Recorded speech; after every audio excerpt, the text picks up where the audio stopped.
Президент Садыр Жапаров кечээ күнү министрлер кабинетинин төрагасынын биринчи орун басары Арзыбек Кожошов жана президенттин Баткен облусундагы ыйгарым укуктуу өкүлү Абдикарим Алимбаевди кабыл алып, Баткен облусунун социалдык экономикалык абалын жакшыртуу иштери тууралуу маалымат алган. Анда дубан үчүн каралган бир канча жеңилдиктер аталды. Бул биринчи кезекте салыктык жеңилдиктер. Кызматкерлердин киреше салыгынан мурун бардыгында 10% болсо, Баткен облусунда 5% болот. Жана пайда салыктан толук бошотуу, сатыктан алуу салыктан толук бошотуу жана жергиликтүү кеңештердин чечимине ылайык экинчи, үчүнчү топтогу мүлк салыгы жана жер салыгынан бошотулса болот.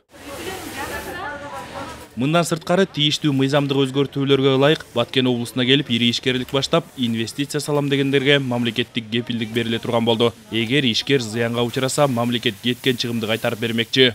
3 жылга чейин $1 миллион тегерегинде салынса, Баткенге ал жакта кепилдик берет. Бул кепилдик ушул кандай жагдайлар болбосо дагы ушу мамлекет тарабынан ушу толук ушу кеткен чыгымдарын кайта төлөп же болбосо жаап берген боюнча. Ошол эле учурда ушу тоо кен тармагы дагы өзгөчө мааниге ээ болуп атат. Бул жакта дагы $10 миллион инвестиция салса, 3 жылдан 5 жылга чейин ушу мамлекет тарабынан кепилдик берилет деген бүгүнкү күндө сунуштар киргизилип жатат.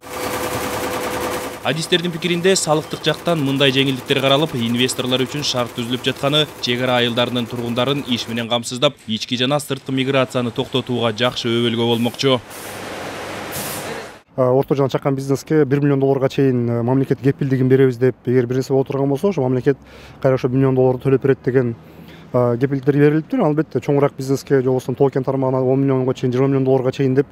Мен ойлойм, бул аябай эле Кыргызстан тарыхында болбогон нерсе, чынындачы. Баягы эч качан мондай түзөн-түз бизнеске биз ушул жеңилдиктерди беребиз, анан кийин ушул беребиз деп айтылган эмес. Эми ушул күчүнө кирсин деген немеде тилектебиз, бирок бул оңой кадам болгон жок, чын айтканда. Себеп дегенде башка областтар бар. Жалпы мамлекеттик, жалпы баягы бизнес делиш режим бар. Бирок ошол Баткенге өзгөчө статус берилип сентябрь айынан бери да, анан ошонун негизинде чыккан мыйзамдар да бар. Эми мен бул жерде мен ойлойм, жайылтуу маселесин биз карашыбыз керек. Жеке сектор дагы өзү дагы активдүү катышып, ошого көмөк көрсөтүп аралашса сонун болот. Ошондой эле Баткен облусунда калкка мамлекеттик жана муниципалдык кызматтарды жеңилдетилген негизде көрсөтүүнүн өзгөчө режими киргизилди. Бардыгы болуп 7 мамлекеттик кызматтарга жеңилдетүүлөр көрсөтүлөт. Бул чечимди ишке ашыруу үчүн республикалык бюджеттен 25 миллион сом каралмакчы.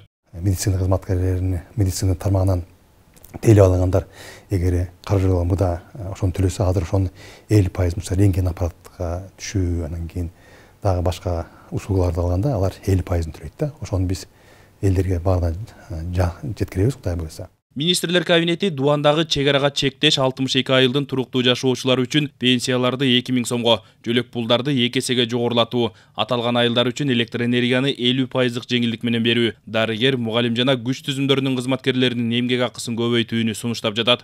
Ошону менен бирге ошол Баткен областындагы чек арага жакын жайгашкан айылдарга өзгөчө басым койду президент. Бул деген биринчиден ошол жерде инфраструктураларды бүт шарттарды түзүп берүү боюнча бул суу маселесин, жарыктык маселени, жол маселесин маселени койду. Мына жакында эле президент тараптан 20 миллион сом берилип, бүгүнкү күндө биз Баткен районунун Самаркандык айыл өкмөтүндө биз 6 скважинадан суу чыгарып жатабыз. Кечээ өткөн кабыл алууда президент Баткен облусун өнүктүрүү боюнча план программа сунуштардын бардыгын колдоого алды. Ал кыска убакыт аралыгында тийиштүү нормативдик укуктук процедураларды соңуна чыгарып, аталган сунуштарды 1 марттан тартып ишке ашырууну тапшырды. Эске салсак, Баткен облусуна былтыр сентябрь айында өзгөчө макам берилип, атайын мыйзамга мамлекет башчысы кол койгон. Амантор Шергазиев, Азамат Жапаков, Ала Тоо 24.